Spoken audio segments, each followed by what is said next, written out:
Good morning बच्चों।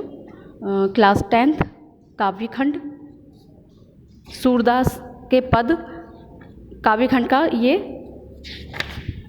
First chapter है। सूरदास इसके लेखक हैं। तो सबसे पहले मैं आपको सूरदास जी का जीवन परिचय पढ़कर बता देती हूँ, और इसके जो पद हैं इसको पहले मैं पढ़ दूँगी और उसके बाद इसका भावार्थ समझा दूँगी। लेकिन कॉपी जब आप बनाएंगे हिंदी की तो उसके अंदर आपको भावार्थ को लिखना होगा। उसकी फ़ोटो मैं आपको ग्रुप में सेंड कर दूँगी। सूरदास का जन्म सन 1478 में माना जाता है। एक मान्यता के अनुसार उनका जन्म मथुरा के निकट रुनकता या रेणुका क्षेत्र में हुआ, जबकि दूसरी मान्यता के अनुसार उनका जन्म स्थान दिल्ली के पास से ही माना जाता है। महाप्रभु वल्लभाचार्य के शिष्य सूरदास अष्टछाप के कवियों में सर्वाधिक प्रसिद्ध हैं। वे मथुरा और वृंदावन के बीच गऊ घाट पर रहते थे और श्रीनाथ जी के मंदिर में भजन कीर्तन करते थे। सन 1583 में पारसौली में उनका निधन हुआ। उनके 3 ग्रंथों सूरदास साहित्य लहरी और सूरसावली में सूरसागर ही सर्वाधिक लोकप्रिय हुआ। खेती और पशुपालन वाले भारतीय समाज का दैनिक अंतरंग चित्र और मनुष्य की सर्वाधिक वृत्तियों का चित्रण सुर की कविता में मिलता है। सुर वात्सल्य और श्रृंगार के श्रेष्ठ कवि माने जाते हैं। कृष्ण और गोपियों का प्रेम सहज मानवीय प्रेम की प्रतिष्ठा करता है। सुर ने मानव प्रेम की गौरव गाथा के माध्यम से सामान्य मनुष्यों को हीनता बोध से मुक्त किया, उनमें जीने की ललक पैदा की। उनकी कविता में ब्रज भाषा का निखरा हुआ रूप है। वह चली आ रही लोक गीतों की परंपरा की ही श्रेष्ठ कड़ी है। यहाँ सूरसागर के भ्रमर गीत से 4 पद लिए गए हैं। कृष्ण ने मथुरा जाने के बाद स्वयं न लौटकर उद्धव के जरिए गोपियों के पास संदेश भेजा था। उद्धव ने निर्गुण एवं योग का उपदेश देकर गोपियों की विरह वेदना को शांत करने का प्रयास किया। गोपियाँ ज्ञान मार्ग की बजाय प्रेम मार्ग को पसंद करती थी। इस कारण उन्हें उद्धव का शुष्क संदेश पसंद नहीं आया। तभी वहाँ एक भंवरा आ पहुँचा। यहीं से भ्रमर गीत का प्रारंभ होता है। गोपियों ने भ्रमर के बहाने उद्धव पर व्यंग बाण छोड़े। पहले पद में गोपियों की यह शिकायत वाजिब लगती है कि उद्धव कभी स्नेह के धागे से बंधे होते तो वह विरह की वेदना को अवश्य जान पाते। दूसरे पद में गोपियों की यह स्वीकृति है कि उनके मन की अभिलाषाएं मन में ही रह गई, कृष्ण के प्रति उनके प्रेम की गहराई को अभिव्यक्त करती है। तीसरे पद में वे उद्धव की योग साधना को कड़वी ककड़ी बताकर अपने एकनिष्ठ प्रेम में दृढ़ विश्वास प्रकट करती है। चौथे पद में उद्धव को ताना मारती हैं कि कृष्ण ने अब राजनीति पढ़ ली है। अंत में गोपियों द्वारा उद्धव को राजधर्म प्रजा का हित याद दिलाया जाना सूरदास की लोकधर्मिता को दर्शाता है। अब आपने इसमें जीवन परिचय में सूरदास जी के जीवन परिचय में एक लाइन सुनी है, भ्रमर गीत। अब भ्रमर गीत क्या होता है? भ्रमर गीत जब उद्धव जब गोपियों के पास जब कृष्ण भगवान का संदेश लेकर पहुँचे तो जब वे गोपियों को विभिन्न प्रकार से समझाने लगे, और क्योंकि उद्धव जी जो है महाज्ञानी माने जाते थे और उनको उनके ज्ञान का बड़ा घमंड था कि उन्होंने ब्रह्मा जी से ज्ञान प्राप्त किया है, उनको उनके ज्ञान पे बहुत घमंड था। तो कृष्ण भगवान ने अपने भक्त के घमंड को तोड़ने के लिए उनको गोपियों के पास योग संदेश लेकर के भेजा था। अब भगवान को पाने के 2 रास्ते हैं, एक प्रेम मार्ग और एक जो है वह ज्ञान मार्ग।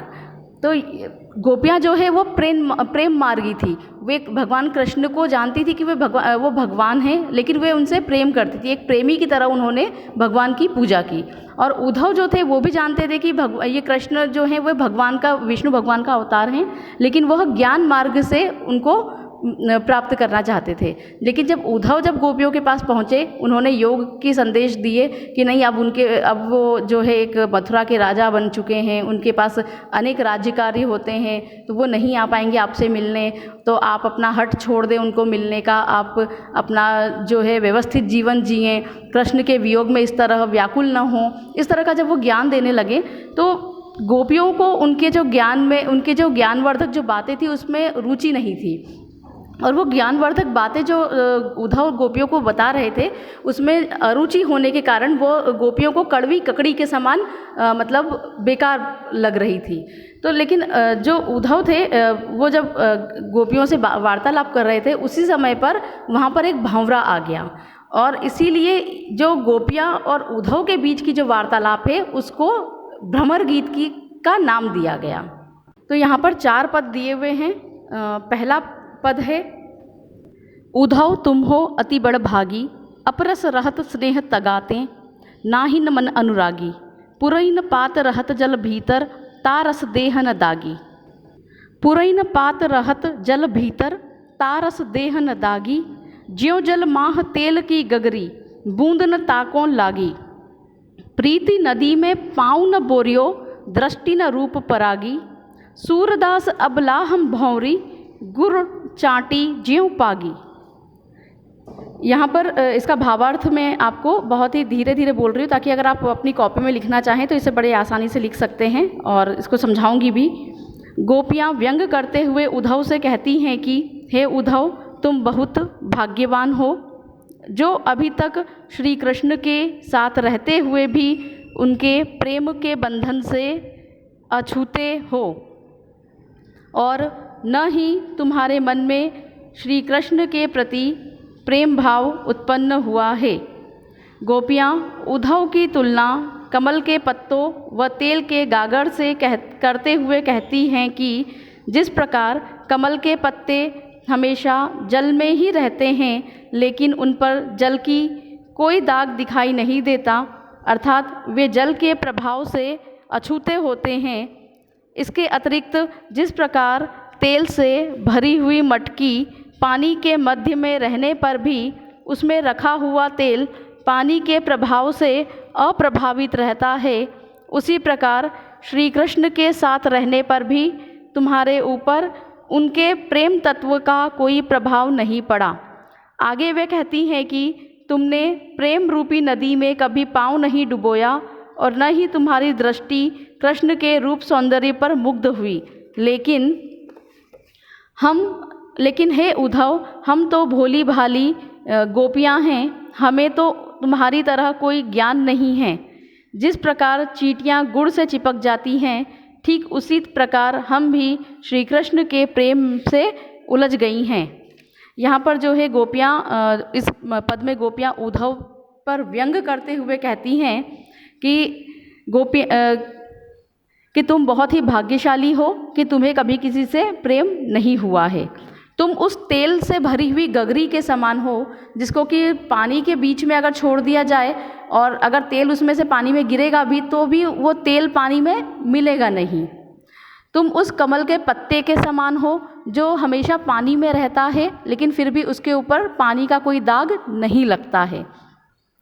लेकिन हे उद्धव, हम तो भोली भाली गोपियाँ हैं, हम उस चींटी के समान हैं जो कि यहाँ पर कृष्ण भगवान को मतलब गुड़ के रूप में, और गोपियों ने खुद को एक चींटी के समान बताया है।